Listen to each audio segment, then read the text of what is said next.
Promesse biblique du jour. Aujourd'hui, cœur joyeux ou cœur plaintif? Quelle différence? Lisons dans 2 Corinthiens chapitre 13 verset 11 pour commencer. Au reste, frères, soyez dans la joie, perfectionnez-vous, consolez-vous, ayez un même sentiment, vivez en paix et le Dieu d'amour et de paix sera avec vous. On connaît tous cette personne qui se réjouit en toute situation, qui se fâche rarement et qui ne se plaint presque jamais. C'est une perle rare, il faut l'avouer. Par contre, on en connaît d'autres qui trouveront toujours quelque chose à critiquer, à reprocher et une raison pour se plaindre. Le cœur joyeux aime voir les choses du bon côté. Le cœur plaintif ne voit que ce qui est mal, ce qui est négatif et ce qui est mauvais. S'il s'agissait d'une chose que l'on pouvait offrir en cadeau, que préférerais-tu? Un cœur joyeux ou un cœur plaintif? La réponse te semblera certainement évidente. Personne ne voudrait avoir un cœur plein d'amertume et de noirceur, et pourtant, peu de gens font réellement des efforts pour s'en débarrasser. Allons découvrir ensemble les réelles différences entre ces deux types d'attitudes. Commençons par le cœur plaintif. Comment se comporte-t-il? Il ne voit que le négatif. Le cœur plaintif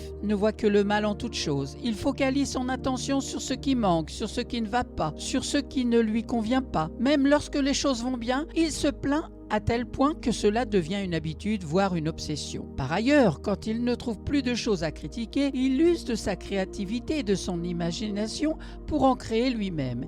Il y a quelque chose de louche là-dedans. C'est trop beau pour être vrai. Mon sixième sens me dit que c'est un rabat-joie. Eh bien évidemment, le cœur plaintif n'aime pas garder son amertume et son éternelle insatisfaction pour lui seul. Il veut aussi empêcher les autres d'être heureux. C'est bien ce que tu as réussi à ton examen, mais tu aurais pu avoir une mention. Le cœur plaintif est contagieux, tel un virus. Il se propage vite et si tu n'y fais pas attention, tu vas en être contaminé. Si dans une famille, la mère a tendance à se plaindre de tout, il y a de fortes chances que ses enfants deviennent comme elle et se comportent de la même manière avec les autres. Et puis, ils se comparent aux autres. Le cœur plaintif se compare toujours aux autres. Il n'arrive pas à voir ce qui va bien chez lui, mais seulement ce qui cloche. Par contre, il est capable de voir ce qui va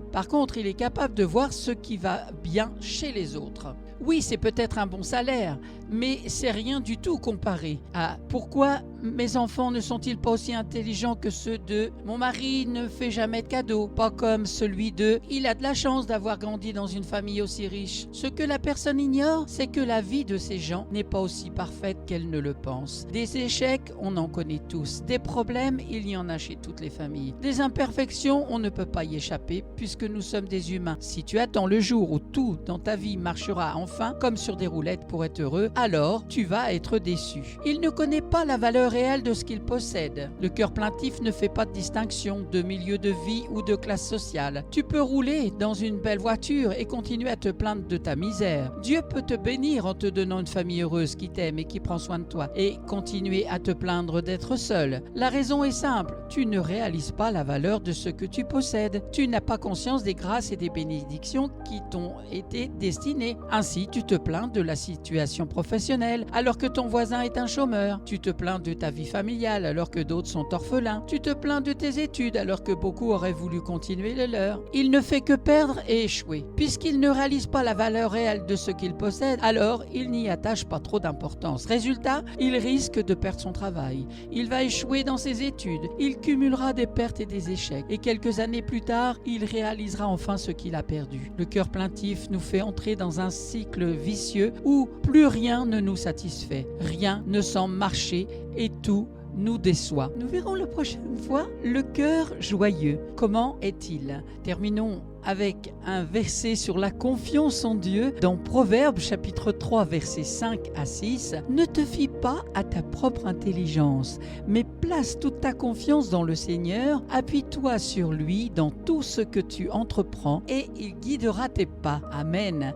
Merci à vous d'avoir pris du temps pour écouter Promesse biblique du jour. Aujourd'hui, la première partie, cœur joyeux ou cœur plaintif. Nous avons vu le cœur plaintif et nous verrons la prochaine fois le cœur joyeux. Je vous souhaite bon courage. Poursuivez la méditation de la parole de Dieu et je vous donne rendez-vous à très bientôt.